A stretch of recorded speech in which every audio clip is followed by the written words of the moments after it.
Buenos días. Es un placer para mí estar aquí en este Congreso Internacional Interdisciplinario de Energías Renovables, Mantenimiento Industrial, Mecatrónica e Informática. Mi nombre es Dulce Guadalupe Sagastume Francisco. Soy egresada de la carrera de Medicina Veterinaria y Zootecnia de la Universidad Veracruzana y actualmente me encuentro estudiando la maestría en Educación. El día de hoy, pues les voy a hablar un poquito de la fecundación in vitro en pequeños rumiantes, una revisión. Bueno, como introducción, pues vamos a tener que la fecundación in vitro, pues va a ser es aquella que representa pues actualmente una de las tecnologías reproductivas más importantes en Norteamérica y América Latina.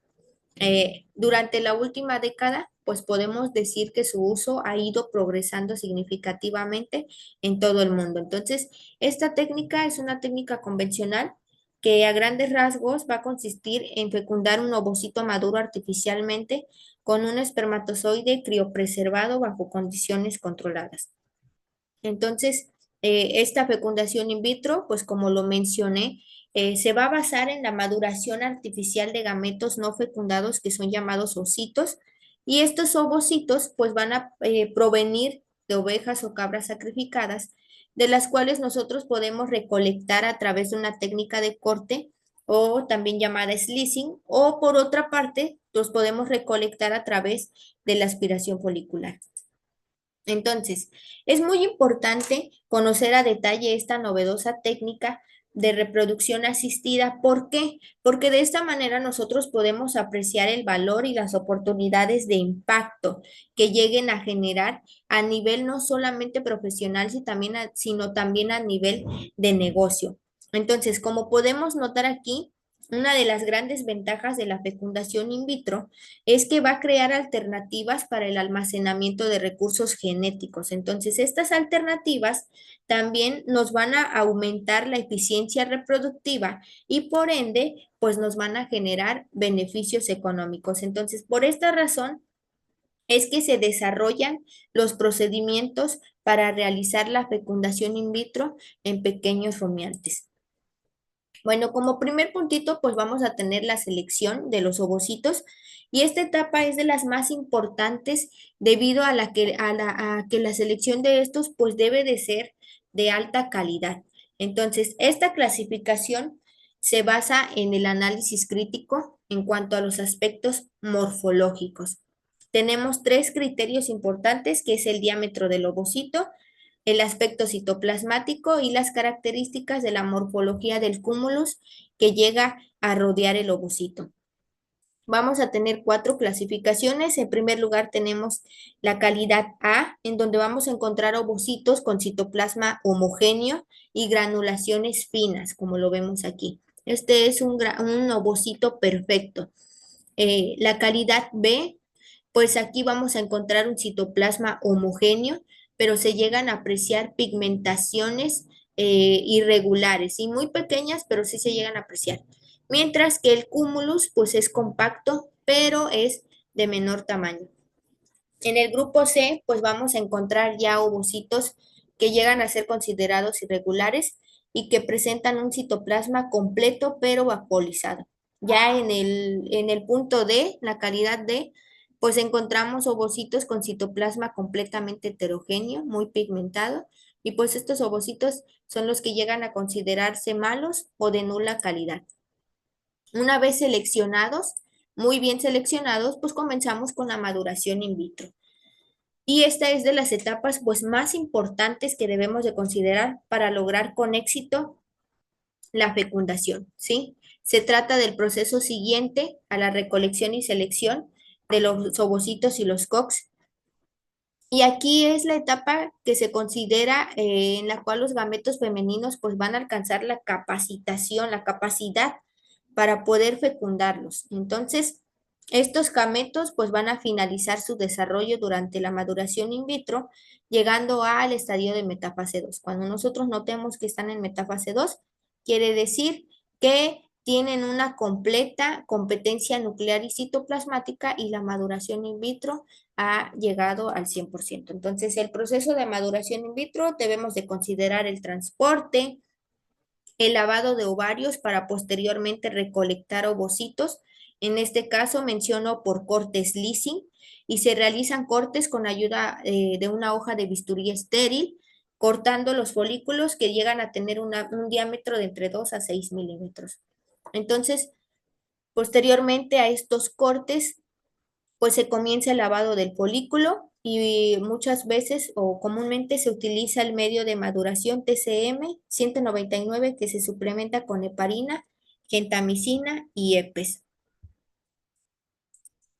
Entonces, se llegan a seleccionar aquellos ovocitos con 3 o más capas de células del cúmulos y con el citoplasma homogéneo, ¿sí? Entonces, en ovinos y caprinos, pues se llegan a realizar grupos de entre 25 a 50 ovocitos en una incubadora a 38 y 39 grados centígrados. Entonces, en atmósfera humidificada, se llega a considerar el 5% del dióxido de carbono en el aire durante 24 a 27 horas, ¿ok? Entonces aquí tenemos también el medio de maduración que se utiliza comúnmente, es el TCM 199.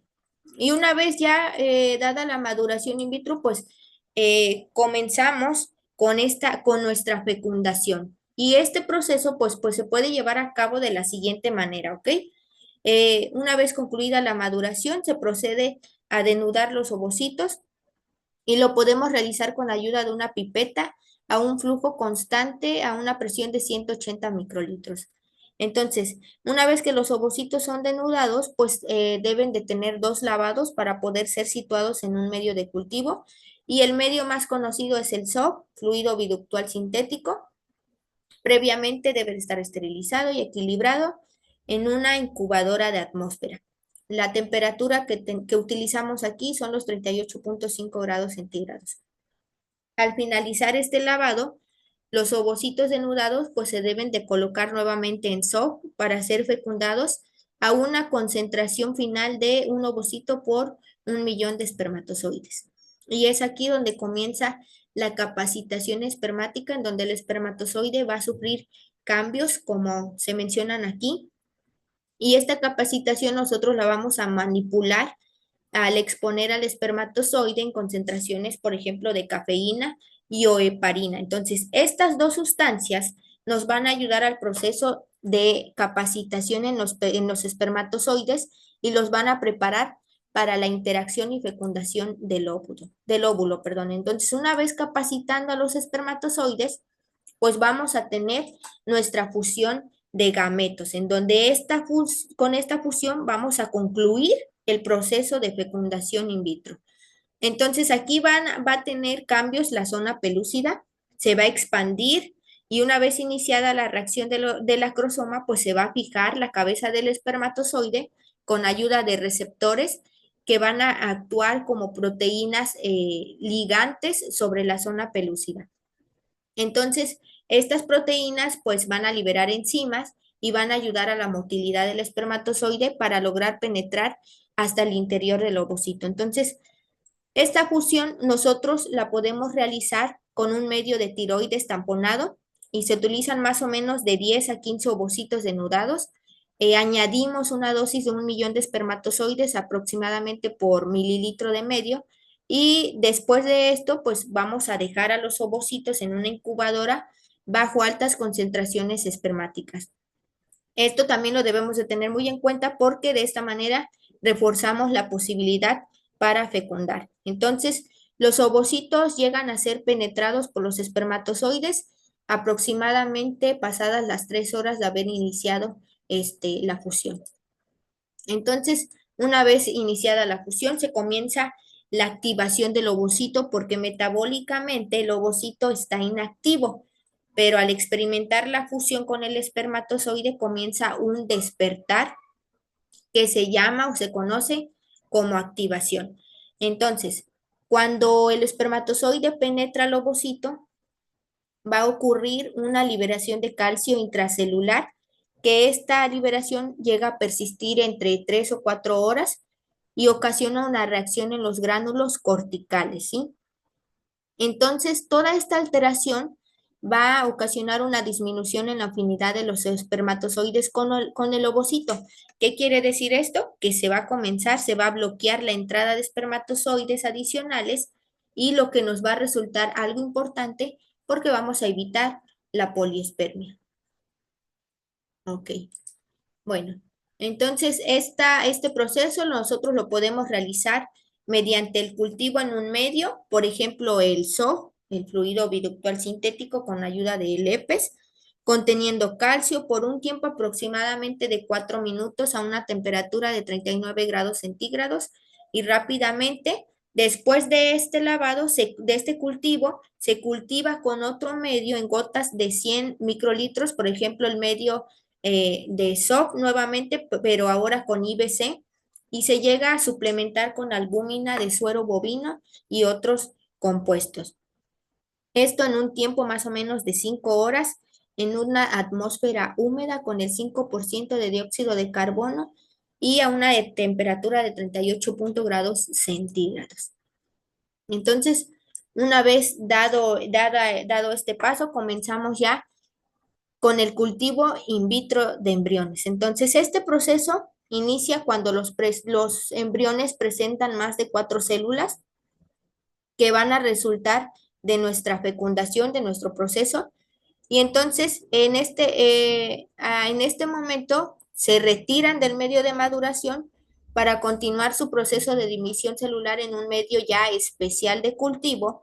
Y es ahí donde comienzan a terminar pues su división de 8, 16 y 32 células para llegar a mórulas y blastocitos. Entonces, cuando llegan a esta etapa, pues ya pueden ser transferidos a ovejas receptoras de dos maneras, ya sea frescos o congelados. Entonces, esta etapa de cultivo de embriones va a determinar la eficiencia total de nuestro protocolo y del mismo modo va a demostrar qué calidad vamos a obtener del proceso mediante el resultado de los embriones que se lleguen a obtener. Entonces, aquí vamos a observar qué condiciones de cultivo tenemos que tener en cuenta. Por ejemplo, la tensión de oxígeno. Hay que recordar que nosotros usamos 5% de dióxido de carbono en la atmósfera saturada de humedad a las temperaturas de 38.5 a 39 grados centígrados. Entonces, aquí también tenemos la relación de embriones con volumen de medio. Y en cuanto a elementos orgánicos, pues debemos de tener la fuente de energía, que lo comúnmente utilizado es el lactato, el piruvato y la glucosa, y otro elemento orgánico, la fuente de proteína, como los aminoácidos, ¿ok? Entonces, ¿cómo podemos evaluar nuestro protocolo de fecundación in vitro, sí? Este se puede evaluar mediante la observación de la tasa de segmentación una vez pasadas 18 a 48 horas posteriores a la fecundación. Entonces, el estadio de mórula y de blastocisto entre los 6 y 8 días, ¿sí? Los ovocitos, pues los vamos a lavar con citrato de sodio al 3%, los vamos a denudar y se van a fijar con etanol ácido acético durante 24 horas a 4 grados centígrados. Después de esto, vamos a teñir con acetato orceína al 1.1% y vamos a clasificar de 4 maneras. Los del grupo A, que van a ser los presentados, o sea que van a tener dos pronúcleos en el citoplasma del cigoto y puede aparecer una cola de espermatozoide o la cabeza. Grupo B, asincrónicos. Grupo C, que se detienen en la etapa de telofase y suelen ser ovocitos activos. Y en el grupo D, pues se van a caracterizar por aquellos cigotos poliespermáticos, suelen presentar más de dos pronúcleos y dos corpúsculos polares.